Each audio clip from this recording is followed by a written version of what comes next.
எல்லாருக்கும் வணக்கங்க. எப்படி இருக்கிறீங்க? எல்லாம் நல்லா இருக்கீங்களா? இதுமாரிங்க வாரத்துக்கு 2 நாள் நாங்கள் சாப்பாடு கொடுத்துட்ருக்கோம் ஏழை மக்களுக்கு. எல்லா மக்களுக்கும் மயிலாடுதுறை, சீர்காழி, வைத்தீஸ்வரன் கோயில் வழியில் யார் இருக்காங்களோ எல்லாருக்கும் சாப்பாடு கொடுத்துட்ருக்கோம். ஏழை மக்களுக்கு கொடுத்துட்ருக்கோம். ஏழை மக்கள்னால் யாருமே இல்லாதவங்களுக்கு கொடுத்துட்ருக்கோம். அது என் நண்பர் மூலியமாக தான் நான் கொடுத்துட்ருக்கேன். எங்கள் நண்பர் வந்து துபாயில் இருக்காருங்க. வெளிநாட்டில் வேலை பார்த்துட்ருக்காரு. அவருக்கு சின்ன வயசுலேருந்து நல்ல கொடுக்கணும்னு எண்ணம் உள்ளவர், ஹெல்பிங் மைண்ட் உள்ளவர். நாங்கள் 2 பேரும் நிறைய பேர் நண்பராக இருக்கிறோம். ஒரு 8 வருஷமாக நண்பராக இருக்கிறோம். எதாக இருந்தாலும் என்கிட்ட சொல்லுவார். எல்லா விஷயத்தையும் என்கிட்ட தான் சொல்லுவார். அதுமாதிரி என்னுடைய சொந்த என்னோடய விஷயத்த கூட அவர்கிட்ட சொல்லுவேன். அப்புறம் நாங்கள் 2 பேரும் முடிவு பண்ணார். தலைவர் தான் முடிவு பண்ணார். ரவிக்குமார்னு நண்பர் வெளிநாட்டில் இருக்கார். நம்ம உலகத்தில் வந்து ஏதோ ஒன்று செஞ்சுட்டு போகணும் ராஜேஷ். நீங்களும் இப்படி இருக்கிறீங்க, நீங்களும் வேலை பார்த்துட்ருக்கீங்க, ஏதோ ஒரு நல்ல காரியம் செய்யணும் அப்படின்னு சொல்லியிருக்காரு. சரிங்க தலைவரை, சேர்ந்து செய்யும் தலைவரை அப்படின்னு நான் நிறைய சொல்லியிருக்கேன். அவர் நிறையா சின்ன வயசுலேருந்து நிறைய ஹெல்ப்பிங் எல்லாருக்கும் நிறையா செஞ்சுருக்காரு. நான் நேராகவே பார்த்துருக்கேன். அவர் இப்போ பார்த்ததுலேருந்து அப்போவே எனக்கு நல்ல நண்பர் நம்மளுக்கு கிடச்சிட்டாரு அப்படின்னு வந்து சொல்லுவார். நான் என் மனசில் உள்ளது நான் சொல்கிறேங்க. நல்ல நண்பர் நம்மளுக்கு. எதுவுமே வந்து அடுத்தவங்கள வந்து யோசனை பண்ணுவார். ஐயோ பாவம் அவங்க சாப்பாடு என்ன பண்ணாங்க, ஏது பண்ணாங்கன்னு அடுத்தவங்களுடைய வாழ்வாதாரத்தை பற்றி நிறைய பேசியிருக்கார். அதனால தான் நம்ம நண்பர் வந்து வெளிநாட்டில் இருக்காருங்க. பணம் கொடுத்து விடுவார். என்கிட்ட பணம் கொடுத்து விடுவார். வாரத்துக்கு பணம் அனுப்பிச்சி விடுவார்.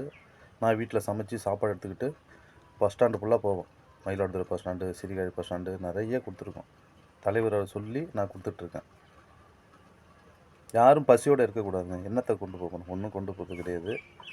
எல்லாருமே வந்து ஒரு அளவு பணம் வந்துட்டாவே நிறைய பேரை மறந்துடுறாங்க. அடுத்தவங்களையும் நம்ம கொஞ்சம் நினைக்கணும். அவங்க என்ன பண்ணுறாங்க, ஏது பண்ணுறாங்க, எப்படி இருக்கிறாங்களோ, சாப்பிட்டாங்களா, என்ன பண்ணுறது, நம்மளுக்கு ஆண்டவர் இப்படி கொடுத்துருக்காரு, நம்ம மூலியமாக யாருக்காச்சும் கொஞ்சம் கொடுக்கணும்னு எல்லாருமே நினைக்கணும். அது விஷயத்தில் எங்கள் நண்பர் ரவிக்குமார்ன்றவர் அந்த விஷயத்தில் நிறைய செஞ்சுருக்காரு. அவர் மூலியமாக தான் எல்லா ஏழை மக்களுக்கும் செஞ்சிட்ருக்கோம். நிறையா செஞ்சிட்ருக்கோம். யாரும் சாப்பாடு சாப்பாடு இல்லாத யாரும் பசியோடு இருக்கக்கூடாது. அது எங்களோட கொள்கை. அது யாராக இருந்தாலும் சரி, அது எங்களோட கொள்கை, தலைவரோட கொள்கை, என்னோடய கொள்கையும். அவர் சொல்லுவார், பணம் அனுப்பிச்சி விடுவார். நான் போய் ஏழை மக்களுக்கு போய் செஞ்சுட்டு வருவேன். வந்து தலைவர் இதுமாதிரி செஞ்சுட்டேன் தலைவரை அப்படின்னுவார். தலைவர் ரொம்ப மகிழ்ச்சி, அதில் ரொம்ப மகிழ்ச்சியாக இருப்பார். அந்த அடுத்தவங்க கொடுக்குற விஷயத்த ரொம்ப மகிழ்ச்சிப்படுவார். யாரும் வந்து இது பண்ணக்கூடாது அப்படின்னு எங்கள் ஸ்கூலுக்குள்ளே போய்ட்டு நான் சொன்னேன். எங்கள் ஸ்கூலில் தலைவரை ஏழை மக்கள் படிக்கிறாங்க ஸ்கூலில், என்ன சார் வந்துடணும். அப்புறம் போயிட்டு என்ன சார் ராஜேஷ் வேணும்னு வாத்தியார் நாங்கள் போய் 2 பேருமே கேட்டோம். ஒன்றும் இல்லைங்க, பசங்களுக்கு உங்களுக்கு முடிஞ்சது எதாவது செய்யுங்க அப்படின்னு சொன்னாப்புல. தலைவர்கிட்ட போய் பேசி இதுமாரி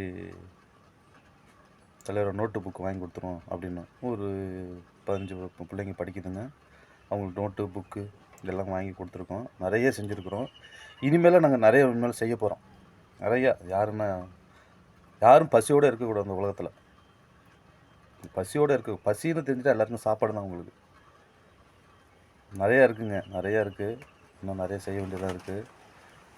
பார்ப்போம். கடவுள் இருக்கார். எல்லாருக்கும் நம்ம அந்த உலகத்தில் வந்து எதையுமே நம்ம எடுத்து போகிறது கிடையாது. எதுவுமே வந்து எடுத்து வந்ததும் கிடையாது, எடுத்துகிட்டு போகிறதும் கிடையாது.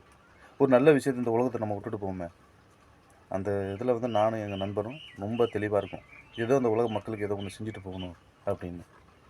எங்களால் பெருசாக இல்லைனாலும் சின்ன சின்னதாக நாங்கள் செஞ்சிட்ருக்கோம். சாப்பாடு, ஏழை மக்களுக்கு சாப்பாடு, அவங்களுக்கு என்னென்ன வேணும், உதவி வேணும், எல்லாத்தையும் நாங்கள் செஞ்சிட்ருக்கோம். மேலும் மேலும் இன்னும் நிறையா நாங்கள் செய்ய போகிறோம். அது உறுதி. அது கடவுளால் எழுதப்பட்டது. அது உறுதி. ரொம்ப நன்றிங்க.